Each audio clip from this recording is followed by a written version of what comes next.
Okay, so let's study the last topic of the chapter, अब normal molar mass. क्या है topic का name? अब तक हमने जितनी भी कॉलिगेटिव प्रॉपर्टीज पढ़ी हैं, कितनी पढ़ी हैं?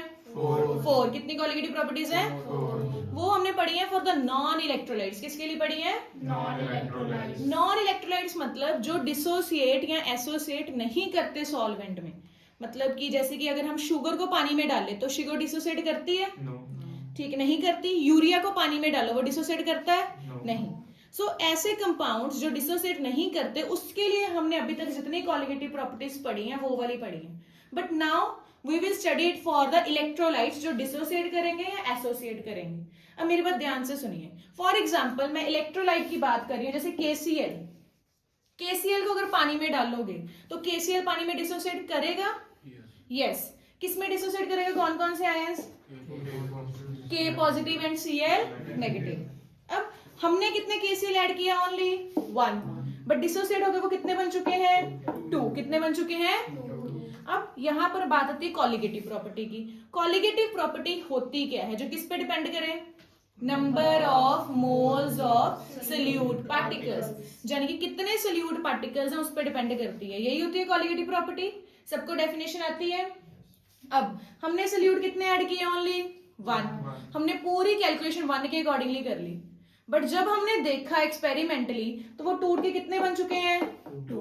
मतलब जो रिजल्ट आप निकालोगे पूरा फॉर्मूला लगा के वो रिजल्ट आपका मैच ही नहीं करेगा एक्सपेरिमेंटल वैल्यू से, क्योंकि एक्सपेरिमेंटल रिजल्ट आपका 2 के अकॉर्डिंगली आ रहा है, आप किसके अकॉर्डिंगली निकाल रहे हो? ओनली 1। मतलब जो एक्सपेरिमेंटल रिजल्ट है वो आपका डबल आएगा। क्या आएगा? एंड जो आप थ्योरी से निकालोगे फॉर्मूला वगैरह लगा के, वो आपका थोड़ा कम आएगा। समझ आ गया? दोबारा मेरी बात ध्यान से सुनो। हम किसकी बात करें? इन case of electrolytes. In case of मतलब जो कि सोल्यूट में यानी कि सॉल्वेंट में जहां तो डिसोसिएट करे, जहां क्या करे? एसोसिएट। समझ आ गया? ठीक है। सो अगर जो इलेक्ट्रोलाइट है वो क्या करते हैं? जहां तो डिसोसिएट, यहाँ क्या करते हैं? पहले हम बात करेंगे जो क्या करते हैं? डिसोसिएट। जो क्या कर रहे हैं? जिसकी एग्जांपल होगी KCl, NaCl। कोई भी एसिड, कोई भी बेस, वो क्या करेगा? सॉल्वेंट में जाके डिसोसिएट। सो देखिए, इन case of electrolyte which dissociate in solution, number of solute particles increases. Upward arrow का मीनिंग क्या है? इंक्रीजेस। समझ आ गया? सोल्यूट पार्टिकल्स क्यों बढ़ चुके हैं? क्योंकि ये डिसोसिएट कर चुका है। एक KCl K positive plus Cl negative में टूट चुका है। इतना समझ आ गया? अगर सोल्यूट पार्टिकल्स बढ़ चुके हैं तो कॉलिगेटिव प्रॉपर्टी भी क्या हो जाएगी? इंक्रीज। क्या हो जाएगी? इट मींस जो आपकी एक्सपेरिमेंटली ऑब्जर्व्ड वैल्यू आएगी वो ज्यादा आएगी then the theoretically expected colligative property. समझ आ गया? थ्योरेटिकली मतलब जो आप फॉर्मूले से निकाल रहे हो, जैसे कि कॉलिगेटिव प्रॉपर्टी के हमने चारों के फॉर्मूलाज पढ़े हैं, हम न्यूमेरिकल्स भी करते हैं सॉल्व, पूरा हमने फॉर्मूला लगा के वैल्यू निकाली है। जो फॉर्मूला लगा के जो वैल्यू निकाली है वो आपकी कम आएगी, एंड जो एक्सपेरिमेंटली आपने किसी इंस्ट्रूमेंट से निकाली है वो आपकी क्या आएगी? ज्यादा। क्योंकि एक्सपेरिमेंट ने तो KCl को K positive and Cl negative की फॉर्म में कवर करना है। समझ आ गया? जो आप वैल्यू निकालोगे आप एक की निकालोगे, बट जो आपकी एक्सपेरिमेंटल की वैल्यू आएगी वो किसकी आएगी? 2 सोल्यूट पार्टिकल्स की। पहले इतना समझ आया? यस और नो? ठीक है। सो हम किसकी बात कर रहे हैं? इन केस ऑफ इलेक्ट्रोलाइट मतलब जो क्या कर जाए? अभी पहले कौन सा केस है? डिसोसिएट। क्या कर जाए? वो मतलब टूट जाए। जब इलेक्ट्रोलाइट डिसोसिएट हो जाएगा तो उसके सोल्यूट पार्टिकल्स क्या कर जाएंगे? इंक्रीज। सोल्यूट पार्टिकल क्या कर जाएंगे? अगर सोल्यूट पार्टिकल्स बढ़ गए तो कॉलिगेटिव प्रॉपर्टी भी क्या करेगी? इंक्रीज। क्या करेगी? मतलब जो आप इंस्ट्रूमेंट से निकालोगे एक्सपेरिमेंटल वैल्यू वो ज्यादा होगी किससे? जो आप थ्योरी से निकाल रहे हो। थ्योरी से मतलब जो आप किससे निकाल रहे हो? फॉर्मूला से। समझ आ गया? अब कॉलिगेटिव प्रॉपर्टीज के 4 फॉर्मूलाज हैं, एक बार रिवाइज कर लें। First formula for delta TB, elevation in boiling point. क्या फॉर्मूला डेल्टा TB का? Delta TB is equal to KB into molality. Delta TB is equal to KB into, यहाँ पर मैंने मोलैलिटी को इलैबोरेट किया हुआ है, WB into 1000 upon MB into WA। यही होता है ना मोलैलिटी का फॉर्मूला, कि number of moles of solute नीचे वेट ऑफ सॉल्वेंट, अगर ग्राम में है तो 1000 के साथ मल्टीप्लाई। इतना क्लियर है? Next colligative property delta TF का formula, depression in freezing point, इसका क्या फॉर्मूला है बोलिए, KF इंटू मोलैलिटी, इसमें भी मोलैलिटी को एलैबोरेट किया है, WB into 1000 upon MB into WA। Clear. Third formula osmotic pressure का, पाई का क्या फॉर्मूला है, pi is equal to CRT, C क्या होता है N by VRT, number of moles by volume, N को क्या लिखेंगे WB बाय MB, ऊपर RT नीचे volume. Clear. Fourth formula is for relative lowering, relative lowering का क्या फॉर्मूला है, P0A minus P upon is equal to XB होता है यहाँ पर, XB मतलब mole fraction of B, B की मोल फ्रैक्शन क्या आएगी ऊपर NB, नीचे NB प्लस NA। ये चारों कॉलिगेटिव प्रॉपर्टीज हम ऑलरेडी पढ़ चुके हैं, जिसको मैंने डिटेल में दोबारा लिख दिया है। जो आप यहाँ फॉर्मूले से वैल्यू निकालोगे वो आपकी क्या आएगी थ्योरेटिकली, एंड जो इंस्ट्रूमेंट वगैरह से निकालोगे वो क्या आएगी एक्सपेरिमेंटली। तो एक्सपेरिमेंटल वैल्यू अभी ज्यादा क्यों आ रही है, क्योंकि आपका सल्यूट क्या कर रहा है, डिसोसिएट, क्या कर रहा है, इतना क्लियर हो गया, समझ आया, बोलो ओके। अगर आपकी कॉलिगेटिव प्रॉपर्टी की वैल्यू ज्यादा आ गई, अब टॉपिक क्या है हमारा, अब नॉर्मल मोलर मास, तो हम बात करेंगे मोलर मास की। अब ये चारों कॉलिगेटिव प्रॉपर्टीज में देखो कि कॉलिगेटिव प्रॉपर्टी और मोलर मास का क्या रिलेशन है चारों में। ये रही आपकी colligative property delta TB, molar mass क्या है इसके इनवर्स, मोलर मास क्या है इसके सभी में इनवर्स आ रहा है, डेल्टा टीबी के ऑपोजिट साइड इनवर्स में है एमबी, ये पाई के ऑपोजिट साइड इनवर्स में है मोलर मास, डेल्टा टीएफ के इधर इनवर्स में है, एंड ये पूरा रिलेटिव लोअरिंग इसके भी क्या है इधर इनवर्स में, मतलब डिनोमिनेटर में है। समझ आ गया। जबकि कॉलिगेटिव प्रॉपर्टी एंड मोलर मास आपस में क्या है इनडायरेक्टली प्रोपोर्शनल, मतलब इनवर्स में है। समझ आ गया, क्लियर। सो कॉलिगेटिव प्रॉपर्टी जो है inversely proportional to molar mass या मॉलिक्यूलर मास। सो अगर आपकी कॉलिगेटिव प्रॉपर्टी बढ़ रही है तो मोलर मास क्या करेगा, डिक्रीज, मोलर मास क्या करेगा, it means experimentally observed molar mass ये कम होगा एंड थ्योरी वाला क्या होगा आपका ज्यादा होगा। पहले इतना समझ आ गया। सो अब कौन सा टॉपिक शुरू करें, अब मेरे साथ रिपीट कीजिए। अब नॉर्मल मतलब जो मोलर मास आपका थ्योरी वाला है एंड एक्सपेरिमेंट वाला मैच नहीं कर रहा, इसी वर्ड का मतलब है अब नॉर्मल, कि थ्योरी से कुछ और आ रहा है एंड एक्सपेरिमेंट से कुछ और आ रहा है। वही हम डिफरेंस फाइंड करने की कोशिश कर रहे हैं कि ये डिफरेंस क्यों आ रहा है। अब डिफरेंस क्यों आ रहा है, क्योंकि इलेक्ट्रोलाइट क्या हो रहा है पानी में, डिसोसिएट। डिफरेंस क्यों आया आपकी वैल्यू का, डिसोसिएट हो गया। डिसोसिएट होके एक की जगह वो कितने बन चुके हैं, जा तो 2 या 3 एंड सो ऑन। समझ आ गया। अगर वो टूट चुके हैं, डिसोसिएट कर चुके हैं, तो नंबर ऑफ सॉल्यूट पार्टिकल्स क्या करेंगे, इंक्रीज। क्या करेंगे, अगर सॉल्यूट पार्टिकल्स इंक्रीज कर गए, कॉलिगेटिव प्रॉपर्टी भी क्या करेगी, कॉलिगेटिव प्रॉपर्टी भी क्या करेगी, यानी कि कौन से वाली ज्यादा होगी, एक्सपेरिमेंट वाली कि थ्योरी वाली। इतना क्लियर हुआ। सारी कॉलिगेटिव प्रॉपर्टीज में मोलर मास और कॉलिगेटिव प्रॉपर्टी का क्या रिलेशन है, इनवर्स। सो अगर कॉलिगेटिव प्रॉपर्टी ज्यादा हुई, मोलर मास क्या होएगा, कम। ठीक है, यानी कि एक्सपेरिमेंट वाला कम एंड थ्योरी वाला ज्यादा। ये सारा डिसोसिएशन का समझ आ गया। जो हमने डिसोसिएशन में पढ़ा उसका रिवर्स क्या हो जाएगा, एसोसिएशन में। अब मुझे आप तुम लोग बताओगे एसोसिएशन में क्या होगा। अब एसोसिएशन का मतलब है कि जो हमने 2 मॉलिक्यूल्स ऐड किए, एसोसिएट मतलब जुड़ के कितने बन गए, ओनली 1। जुड़ के कितने बन गए, only. Now you will tell me in case of electrolyte which associate, अगर जुड़ चुके हैं तो नंबर ऑफ सॉल्यूट पार्टिकल क्या करेंगे, अभी डिक्रीज। क्या करेंगे, हम 2 ऐड कर रहे हैं बट वो जुड़ के क्या बन चुके हैं, ओनली 1। इतना समझ आ गया। अगर number of solute particle decrease करेंगे तो कॉलिगेटिव प्रॉपर्टी भी क्या कर जाएगी, डिक्रीज। क्या कर जाएगी, अब कौन से वाली ज्यादा होगी एसोसिएशन के केस में, थ्योरी वाली। कौन से वाली ज्यादा होगी, एंड मोलर मास कौन से वाला ज्यादा होगा, एक्सपेरिमेंट। मतलब बिल्कुल आपने रिवर्स कर देना है, बट इसको रट्टा नहीं लगाना, ये सिर्फ समझने के लिए है। जब आप न्यूमेरिकल, इसका डायरेक्टली न्यूमेरिकल आता है, ज्यादा से ज्यादा आपको ये पूछ लें कि अब नॉर्मल मोलर मास होता क्या है, तो आप ये पूरा एक्सप्लेन कराओगे तो आपको पता चल जाएगा कि व्हाट इज अब नॉर्मल मोलर मास। आप चाहे डिसोसिएशन वाला केस एक्सप्लेन कराओ। समझ आ गया इतना। अब नॉर्मल मोलर मास 3 केसेस में आता है। एक तो जब सॉल्यूट क्या कर जाए, डिसोसिएट। सेकंड जब सॉल्यूट क्या कर जाए, associate. Third is when the solution is highly concentrated, मतलब आपने सॉल्यूट जो है बहुत ज्यादा ऐड कर दिया। जब सॉल्यूट बहुत ज्यादा होगा तो सॉल्यूट पार्टिकल्स आपस में टकराते रहते हैं, तो इसीलिए मोलर मास का आंसर जो है ना हमारा सही नहीं आता, अब नॉर्मल आता है। इतना समझ में आ गया?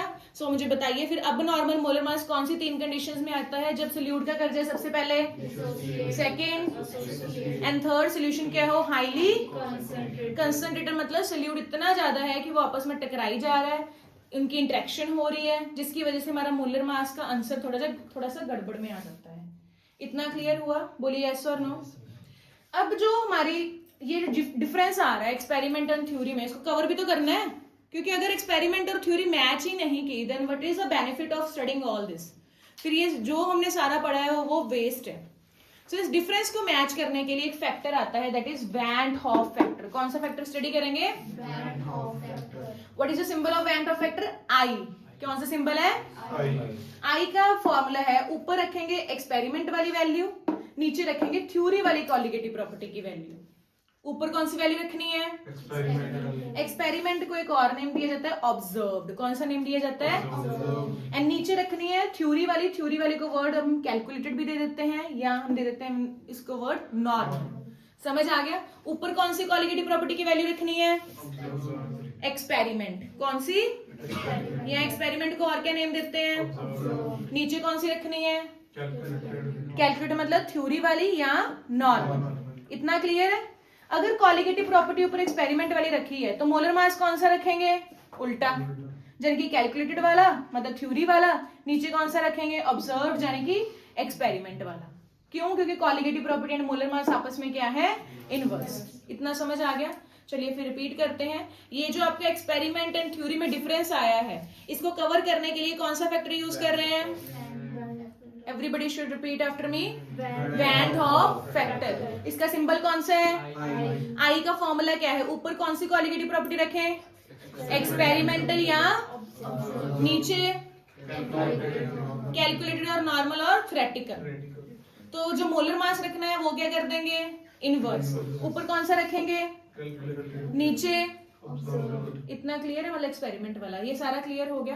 अब ये सारी थ्योरी ना सिर्फ आपको जो थ्योरी वाले क्वेश्चंस आते हैं उसके लिए इंपॉर्टेंट है। जैसे थ्योरी वाले क्वेश्चंस आपको, चाहे अगर पंजाब बोर्ड की बात करें, आईसीएसई की या सीबीएसई की, तो आपको सीबीएसई और आईसीएसई में सिर्फ एक आधा क्वेश्चन बनता है लाइक डेफिनेशन का, डिफाइन वैन हॉफ फैक्टर। तो आप सिर्फ फॉर्मूला लिख के आ जाओ, दैट इज अ नंबर, मतलब वही आपका फुल फ्लेज आंसर है कि i is defined as ratio of this over this. जहां आपको आ सकता है कि डिफाइन अब नॉर्मल मोलर मास, सो आप पूरा एक्सप्लेन करो। जो एक्सप्लेनेशन हमने समझी है वही एक्सप्लेन करके आना है, कोई डेफिनेशन अट्टाफिकेशन नहीं लगानी। ठीक है? अब नॉर्मल मोलर मास क्या है कि जो मोलर मास है हमारा थ्योरी एंड एक्सपेरिमेंट का मैच नहीं कर रहा। क्यों नहीं कर रहा? क्योंकि either the solute is getting dissociated और the solute is getting associated. समझ आ गया? इतना बोलिए यस और नो। ओके, इसके साथ ही हमारे पास नेक्स्ट टॉपिक आ जाता है डिग्री ऑफ डिसोसिएशन या डिग्री ऑफ एसोसिएशन। मतलब जो सोल्यूट हमने ऐड किया है वो कितने परसेंट डिसोसिएट हुआ है, कितने परसेंट एसोसिएट हुआ है। जरूरी थोड़ी है कि अगर केसीएल ऐड किया तो पूरे का पूरा केसीएल डिसोसिएट हो गया, क्योंकि कई एसिड स्ट्रांग होते हैं, कई वीक होते हैं, कई बेसिस स्ट्रांग होते हैं, कई वीक होते हैं। जैसे कि स्ट्रांग एसिड की एग्जांपल दो, HCl। वीक एसिड की एग्जांपल दो, एसिटिक एसिड। अब दोनों में डिफरेंस क्या है? जो स्ट्रॉन्ग है वो तो कंप्लीटली डिसोसिएट हो जाएगा जैसे पानी में ऐड किया, बट जो वीक है जैसे पानी में ऐड किया, क्या वो कंप्लीटली डिसोसिएट होगा? नहीं। तो उसकी क्या निकालनी पड़ेगी? Degree of dissociation. या अगर वो एसोसिएट कर रहा है तो क्या निकालेंगे? Degree of association. इतना समझ आया? डिग्री मतलब कितना परसेंट वो टूट रहा है, ये कितना परसेंट वो जुड़ रहा है। जरूरी थोड़ी कि सारे के सारे मॉलिक्यूल्स ही टूट चुके हैं। इसका फॉर्मूला क्या है डिग्री ऑफ डिसोसिएशन या एसोसिएशन का? नंबर ऑफ मोल्स डिसोसिएटेड और associated upon total number of moles taken. मतलब अगर टोटल हमारे 100 है, नीचे ऊपर रखें कितने टूट चुके हैं। 100 अगर हमने ऐड किए हैं, 100 में से 10 टूट गए तो 10% आ गया आंसर, 12 टूट गए तो 12%, 20 टूट गए तो 20%, 100 के 100 ही टूट गए तो 100%, मतलब 1। समझ आ गया? इतना बोलिए यस और no. So what is degree of dissociation या एसोसिएशन? क्या फॉर्मूला है? Upon total number of moles. इतना समझ आ गया? पहले ये सारा topic what we are doing, क्योंकि अगर इतना समझ आएगा तो ही आपको ये डिसोसिएशन एसोसिएशन वाले फॉर्मूला समझ आएंगे। पहले ये जो सारा कॉन्सेप्ट है कि व्हाट वी आर डूइंग, क्या वो समझ आया कि नहीं आया? कौन सा टॉपिक पढ़ रहे हैं हम? चलिए मुझे आंसर दीजिए, मोलर मास जो है अब नॉर्मल क्यों आ रहा है? अब नॉर्मल का मीनिंग क्या है कि जो उसकी experimental value and theoretical value match नहीं कर रही।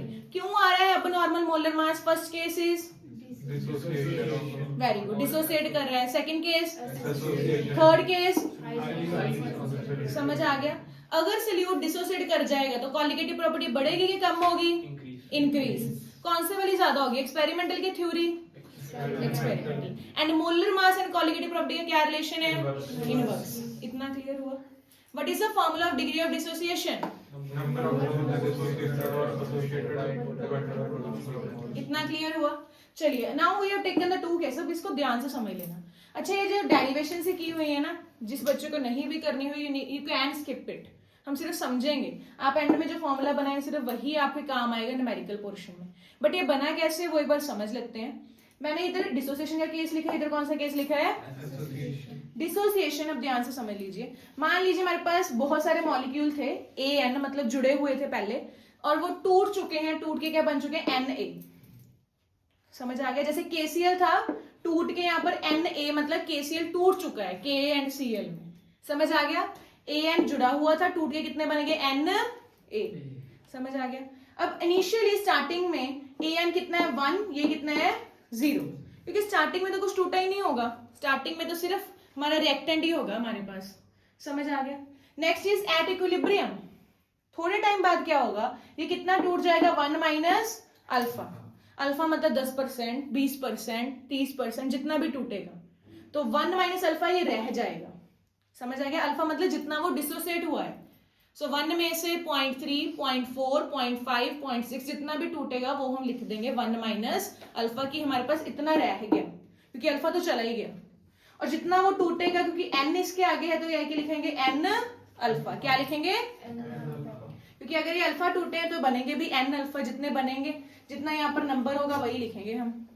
इतना समझ में आ गया? बोलिए यस और नो। चलिए अब टोटल मोल्स आफ्टर डिसोसिएशन, इन सब डिसोसिएशन होने के बाद यही बचे हमारे पास टोटल मोल्स सॉल्यूशन में।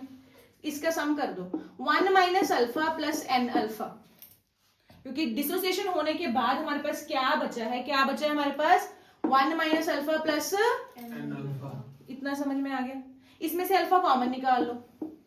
जब अल्फा कॉमन आएगा, ये 1 प्लस अल्फा, मैंने ये वाला पहले लिख दिया, ठीक है। इसके आगे क्या है? n, और इसके आगे क्या है? -1। अंदर क्या रह गया? n minus 1। इतना समझ में आया? एक बार दोबारा रिपीट करती हूँ। हमारे पास कौन सा मॉलिक्यूल था? AN मतलब जुड़े हुए थे पहले, एंड प्रोडक्ट में क्या बन चुके हैं? वो Na। प्रोडक्ट में क्या बन चुके हैं? यानी कि डिसोसिएट हो चुके हैं। स्टार्टिंग में कितना था AN? 1। Just repeat after me so that you can understand it well. ये कितना था स्टार्टिंग में? 0। कुछ टाइम बाद ये कितना रह कितना चुका है? 1 माइनस अल्फा मतलब जितना वो डिसोसिएट हो चुका है, क्योंकि स्टार्टिंग में 1 लिया तो अल्फा वुड भी 1 से कम ही होगा, 0.1, 0.2, 0.3 एंड सो ऑन। और ये कितना बनेगा? n अल्फा, क्योंकि जितने टूटेंगे, अगर 2 मॉलिक्यूल्स होंगे तो 2 अल्फा, 3 टूटेंगे 3 अल्फा, 4 में टूटेगा तो 4 अल्फा। KCl के केस में जैसे 2 अल्फा आ गया एंड सो ऑन। ओके, फिर मैंने लिखा है total number of moles after dissociation, मतलब जो डिसोसिएशन होने के बाद हमारे पास यही बचेगा ना सोल्यूशन में सारे का सारा। ये कितना बचेगा? 1 माइनस अल्फा, और प्लस में ये भी बचेगा। प्लस क्या है? n alpha. यहां से अल्फा कॉमन निकाल लो। जब अल्फा कॉमन निकाला 1 प्लस अल्फा, तो ये इसके सामने क्या है? n, इसके सामने क्या है? -1। इतना समझ में आया?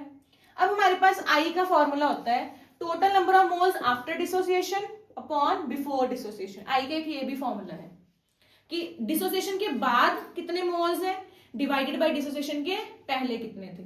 अब मुझे बताइए डिसोसिएशन के बाद कितने हैं? 1 प्लस अल्फा n माइनस 1। ये सारे के सारे वैल्यू पुट कर देंगे। और स्टार्टिंग में कितने थे हमारे पास? ओनली 1। इतना समझ आया? ऊपर रखेंगे जो हमारे पास अभी बच चुके हैं, एंड नीचे रखेंगे जो वाले स्टार्टिंग वाले थे, ठीक है। अब I इंटू 1 तो I ही बच जाएगा, ये 1 उधर ले जाओ, ये क्या बन गया? I minus 1। इधर क्या रह गया? Alpha into n minus 1। तो अल्फा की वैल्यू क्या आ चुकी है? I minus 1 upon n minus 1। अगर आपको ये पूरा नहीं भी याद करना है, just remember the formula. So dissociation के केस में अल्फा का फॉर्मूला क्या है? जस्ट रिपीट इट, बोलिए। Alpha is equal to, again once more, I minus 1 over n minus 1. Once more, I minus 1 over n minus 1. अब I तो van of factor है, n मतलब कितने मोल्स में वो टूटेगा, मतलब KCl के केस में n की वैल्यू कितनी लेंगे हम 2, CaCl2 के केस में n की वैल्यू कितनी लेंगे हम 3, क्योंकि एक Ca 2 Ca। इतना समझ में आ गया? एक बार दोबारा समझा दूं एसोसिएशन का डिसोसिएशन का केस। तो बताइए आप अभी आप मुझे बताओगे an था टूट के किस में टूट गया, ये स्टार्टिंग में an कितना लिया और ये कितना था 0. ये जब इक्विलिब्रियम आ चुका है मतलब टूट चुका है, ये कितना रह जाएगा an 1 माइनस अल्फा, ये कितना बन जाएगा n alpha. After dissociation total moles क्या होंगे इन सबका प्लस, बोलिए कितना बन जाएगा 1 minus alpha plus n alpha. Alpha common निकाल के अंदर क्या बचा n minus 1. ठीक है। अब जब I में वैल्यू पुट की, I का फॉर्मूला क्या होता है total number of moles after dissociation upon starting वाले, ठीक है। आफ्टर डिसोसिएशन ये सारे, स्टार्टिंग वाले तो 1 ही था, इसको पुट करके वैल्यू हमारा आंसर क्या है अल्फा का I minus 1 over n minus 1. इतना क्लियर है। डिसोसिएशन के केस में हमेशा आपके वैट ऑफ की वैल्यू ग्रेटर देन 1 आएगी, कितनी आएगी क्योंकि डिसोसिएट अगर होगा एक मॉलिक्यूल मतलब कम से कम 2 में तो डिसोसिएट होगा ही होगा, so i will always be greater than 1। So जहां पर आपको आई ग्रेटर देन 1 लिखा है आया है तो वो कौन सा केस है हमेशा डिसोसिएशन। कौन सा केस है? Dissociation. इसकी एग्जांपल क्या होगी जैसे KCl, NaCl, CaCl2 and other strong acids and bases, कुछ भी लिख सकते हो। HCl लेंगे इसकी example, yes. Acetic acid, yes. Acetic acid in water इसी की एग्जांपल है, ठीक है। HCl भी इसकी एग्जांपल है। और कोई example you want to speak? NaOH, acetic acid in water, ये इसकी एग्जांपल है। समझ आ गया इतना केस? बोलिए यस और नो। चलिए H2SO4 या कोई भी और बेस आप ले सकते हो, इतना क्लियर है। अब सेम केस एसोसिएशन का करते हैं। एसोसिएशन का मतलब क्या है? मॉलिक्यूल्स का जुड़ना। एसोसिएशन मींस मॉलिक्यूल्स का अब होएगा क्या, यहाँ रिवर्स कर देंगे। Na थे, जुड़ के क्या बन चुके हैं An, मतलब हमने 10 मॉलिक्यूल ऐड किए, वो जुड़ के एक बन चुका है। समझ आ गया? स्टार्टिंग में ये भी क्या रखेंगे, ये क्या रखेंगे, अब कुछ टाइम बाद ये भी 1 माइनस अल्फा, और यहाँ पर जुड़ने के बाद ये रह जाएगा अल्फा बाय n, मतलब वो डिवाइड में आ जाएगा क्योंकि वो 10 मॉलिक्यूल थे वो जुड़ चुके हैं। अब ऐसा मान लो कि एक था, एक का क्या रह चुका है, आधा रह चुका है। अब इसमें नीचे आनी है क्योंकि वो जुड़ चुके हैं, 2 मॉलिक्यूल से जुड़ के एक बन चुका है। समझ आ गया? क्योंकि अगर यहाँ पर 2 अल्फा रखोगे तो ही इधर अल्फा रख पाओगे, बट आपको फॉर्मूले में यहाँ पर अब नीचे रखना है अल्फा बाय n, बस इतना ही डिफरेंस है। उधर n अल्फा रखना था, इधर क्या रखना है अल्फा बाय n, क्योंकि वो जुड़ चुके हैं। कम हुए हैं मॉलिक्यूल तो हमने कम करेंगे तो डिवाइड ही करेंगे ना, ठीक है। पहले 10 से 1 रह गया तो यहाँ पर जितने मॉलिक्यूल जुड़े हैं उसके साथ डिवाइड कर दो बस। समझ आ गया? बाकी सारा कुछ सेम। तो यहाँ पर टोटल मोल्स आफ्टर डिसोसिएशन क्या आएंगे एसोसिएशन के बाद 1 minus alpha plus alpha by n। Alpha common निकाल लो, पहले वहां क्या रह चुका था n माइनस 1, यहाँ पर क्या रखेगा 1 बाय n माइनस 1, बस इतना ही डिफरेंस है। वहां n चलाना है, यहाँ पर क्या रखेंगे 1 बाय n। तो I की वैल्यू फिर से पुट करेंगे। I का फॉर्मूला क्या है? Total number of moles after association upon initial, ये सारी वैल्यू पुट कर देंगे, अपॉन तो 1 ही रहेगा। इसका फॉर्मूला क्या निकल के alpha is equal to I minus 1 upon 1 by n minus 1, बस इतना ही डिफरेंस है। डिसोसिएशन के केस में क्या था बोलिए n माइनस 1, एसोसिएशन के केस में क्या है, दोनों फॉर्मूला समझ आ गए? दोनों आपको याद करने हैं। एक बार मुझे डिसोसिएशन का सुना दो बोल के, alpha is equal to loudly. Association के केस में 1 बाय n माइनस 1। अगर डिसोसिएशन के केस में I की वैल्यू ग्रेटर देन 1 थी, एसोसिएशन के केस में क्या होगा हमेशा लेस देन 1, क्या होगा? समझ आ गया इतना? इसकी जो एग्जांपल है ना बार बार पूछी जाती है कि एसोसिएशन की एग्जांपल कौन सी है। दैट इज कोई भी एसिड इन बेंजीन, पानी में तो वो डिसोसिएट ही करेगा कोई भी चीज है, बट अगर सॉल्वेंट हम नॉन पोलर रख ले लाइक बेंजीन या कुछ भी और ऐसा, तो वो फिर एसोसिएट करेगा। सो एसिटिक एसिड इन बेंजीन या बेंजोइक एसिड इन बेंजीन, यहाँ पर आप एसिटिक एसिड इन बेंजीन भी रख सकते थे।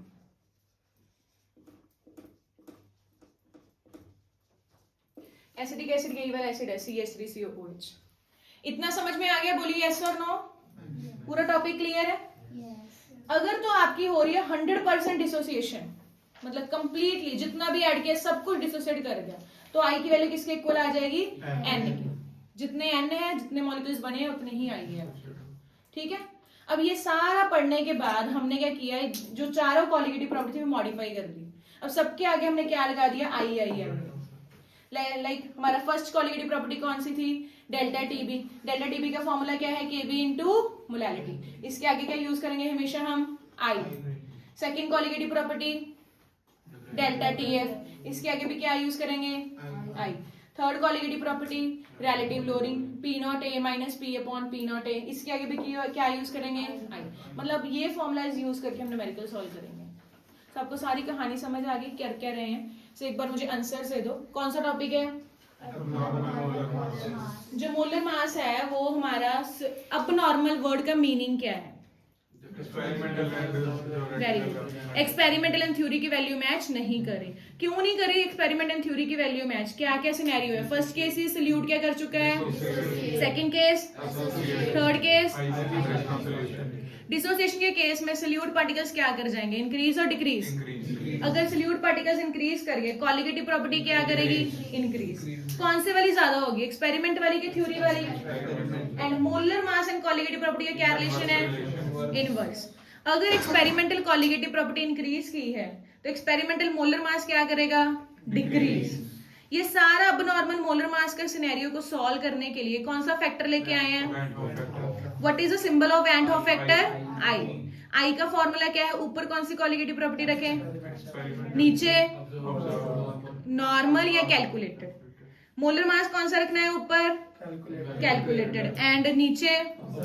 इसमें ना बच्चे कंफ्यूज हो जाते हैं, ध्यान रखना। कॉलिगेटिव प्रॉपर्टी ऊपर एक्सपेरिमेंट वाली रखनी है, नीचे थ्योरी वाली रखनी है। मोलर मास उल्टा कर देना है, ठीक है। Next is degree of dissociation या एसोसिएशन, अल्फा। अल्फा का फॉर्मूला क्या है, upon total number of moles taken. Dissociation के केस में सॉल्व करके एंड में फॉर्मूला क्या है अल्फा का, i minus one upon n minus one. Association के केस में क्या है, one by n minus one. इतना क्लियर है। अगर आई की वैल्यू ग्रेटर देन वन है मतलब कौन सा केस है, अगर आई की वैल्यू लेस देन वन है मतलब अगर 100% डिसोसिएशन है तो I is equal to N. अच्छा एक और क्वेश्चन आता है इसमें, अगर आई की value by chance is equal to one, फिर क्योंकि ग्रेटर देन वन तो डिसोसिएशन हो गया, लेस देन वन एसोसिएशन हो गया। अगर आई की वैल्यू है ही वन, इट मींस ना तो एसोसिएशन हुई है ना डिसोसिएशन, ठीक है। नीदर एसोसिएशन नॉर, ये बात का ध्यान रखना, नीदर एसोसिएशन नॉर, समझ आ गई इतनी चीज। अगर आई की वैल्यू वन है, इसका मतलब इसका मीनिंग यही है कि ना तो एसोसिएशन हुई है ना डिसोसिएशन, जैसे कि sucrose, sugar, urea, non electrolytes. Very good, yes, जैसे नॉन इलेक्ट्रोलाइट के केस में हो जाएगा। समझ आ गया, इतना क्लियर है, ठीक है। इसकी एग्जांपल क्या होगी डिसोसिएशन की, KCl, NaCl and so on सारी। एंड डिसोसिएशन की, एसोसिएशन की एग्जांपल क्या होगी, बेंजोइक एसिड इन बेंजीन या एसिडिक एसिड इन। इसमें से कोई डाउट किसी को, लर्न हो गया सारा है। अब हम करेंगे असाइनमेंट अपनी सॉल्यूशन चैप्टर की सॉल्व इसके बाद।